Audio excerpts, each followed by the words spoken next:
Hello everybody, welcome back to a brand new video and the second episode of this series, How Blank Can Win in Blank. Today we're doing how a Republican can win in California, and we're doing like just in general, not like anything specific, and that's just my honest, yeah. So today, I already said that, so pretty much for Republicans to win in California, it needs to be a 30-point shift to the right, and on the left I have what 30 points to the right in every single county in California would be if that were to happen today. It's on the left. And I have Arnold Schwarzenegger, or Schwartzy as I'm going to call him, as that's a classic joke for the OGs in the comments, or the OGs in the sub count. They will get that because he was the last Republican governor of the state of California, and it was really because of, honestly, a fluke. That's just my honest opinion. It just got lucky. I don't think he would have beaten. If Gary Davis didn't have that scandal and unpopularity, I don't think or just a scandal in general, I don't think Schwarzenegger would have, or Swartzy would have beaten him. But anyway, so what kind of Republican do you need to run in, need to have in California? Really, one of two things. You can have a conservative, a progressive conservative, someone, who is very heavily on progressive economics, but, is still conservative, your Josh Hawley's, JD Vance's, as well as Blake Masters, your Thiel populists. However, the Thiel populists are more socially libertarian, so get those out of the way. So just progressive conservatives, the only three that came to mind were those three, and really they're more Thiel populists than anything. Or the other one, which are your neoliberal Republicans, some examples being Mitt Romney and Lisa Murkowski, some individuals who are absolutely economically kind of, economically neoliberal, what Joe Biden is on economics, or at least before he was when the progressives got a hold of him. So, tax cuts, deregulations, protectionism, fun stuff like that, as well as your social moderates who, can work with the California legislature, because unless you get really lucky with polarization, you're probably not going to win either house of the legislature in California, again, unless you get lucky. But, you need a moderate, or at least a left-leaning moderate Rockefeller Republican in a better case scenario. But let's just go with neoliberal Republican. Or if you want, you can have a neoliberal mixed with progressive economics. I don't know what you would call that. Have fun naming that in the comments. You're welcome. Now, who are some politicians in California who, you know, replicate this formula who can run for governor? I just gave four random people. We have the former mayor of San Diego, Kevin Faulconer. We have former NFL football star Rosie Grier, the former mayor of Fresno, California, Ashley Swearingen, as well as the former lieutenant governor of Abel Maldonado. Hopefully, I didn't butcher that. Realistically, you want someone who's more like Rosie Grier rather than Abel Maldonado, because Maldonado was hated by the state GOP. Anyway, now you might be asking yourself, Chaos is sometimes smart. He surely supported someone like that in 2022. No, I didn't. I supported a guy by the name of Sean Collins who was economically progressive and socially moderate, and you're damn right I jumped on this moderate populist train. Whoop whoop! Anyway, back on topic. So, oh, by the way, he won 2.5% of the vote in the primary. Totally worth it. So, what's the strategy going forward for this neoliberal, hypothetical neoliberal Republican with some progressive economics? So, let's just start off from the top, which is before we talk about strategy.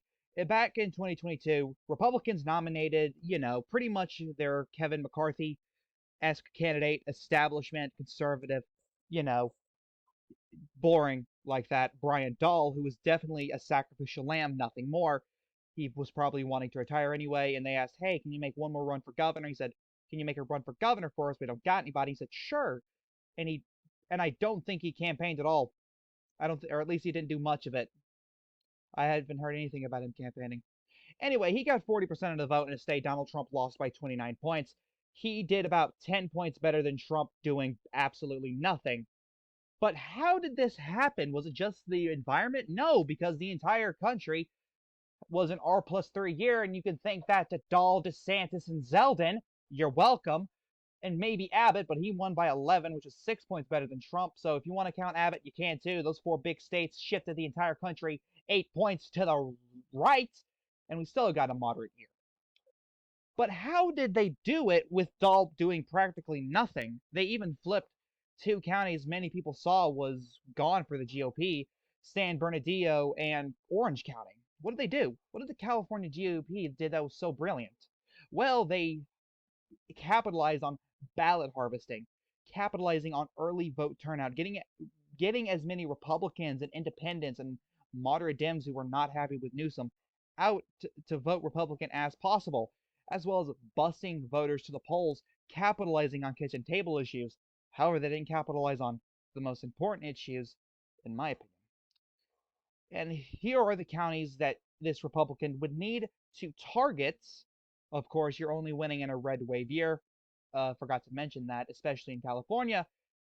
And, honestly, if a neoliberal were to run the best campaign against whoever the Dems put up to replace Newsom in 2026, and if it's a red wave year, this strategy could absolutely work, potentially. Here are the blue counties that Brian Dahl needed to win in order to win the governorship. Again, considering the guy was, conservative, Kevin McCarthy level was conservative, which is like establishment, right wing, moderate ish, it probably would have just incentivized Democrat turnout even more. Then again, there was Lee Zeldin up in New York, so probably not, considering how Democrats were not all that enthusiastic to vote, and Republicans kind of fucked up the ball on that one. Anyway, enough of me rambling. What's left to do for Republicans to win in California on their best day? Target Hispanics and don't do what the 1990s Republican Party did and just for some reason go from moderate to far right on your immigration platform. Even though the national GOP will hate you for it, you need to have a moderate immigration plan, which means secure border, increase visa cards, increase green cards, make it easier for people to come into the country while making it easier for the illegals to go out. Maybe a pathway to legalization, which isn't a pathway to citizenship. That is different. Pathway to legalization is pretty much you're treated the same way as a felon. You are allowed in this country. However, you don't have the same rights as someone who is a citizen. So you can't vote, you can't own a gun, so on and so forth. But you can still get a job, which, is good for the economy. Target Asian voters. And the weirdest thing about Asian voters is their biggest issue is affirmative action, and they are heavily, heavily against affirmative action. I've spoken to quite a few Asian Americans from all over the country. Of course, these people don't represent the majority because I've definitely not spoken to thousands of them. I've spoken to double digits, not that many though. And every single one of them was like, yeah, I don't like affirmative action. And these were your Democrats and or left-leaning individuals. There were some right-wing though, but most of them were left-leaning. Also, target moderate independent voters. As a Republican, you are not going to win without moderate Democrats and independent voters. If you do not win moderate voters in the demographics list, you are not winning. Independent voters, another thing you need to win. In California, they're known as no party preference. Hopefully, I got that right. Also, target dense rural areas. These are areas that are, you know, they're, how do I, they are large rural areas that typically should vote Republican because, even though it's large, it's very rural. However, these areas, for some reason, in California and California alone, vote Democrat. These areas are needed in order to win. Alpine County, a county you need to win, is a dense rural area that votes for Democrats 90% of the time that Republicans should be winning. Focus on crime and homelessness. Take a page out of Lee Zeldin's book Up in New York. He made his number one issue crime in New York. For California, it's probably going to be homelessness because that was a knife that you could have stabbed in Newsom and twisted that son of a bitch, and Newsom had no way out. There's always the, oh, Newsom might have, lowered homelessness, which I don't know if that's true. I really didn't look it up before this. Maybe I should. That's the bad political person in me, but I don't care.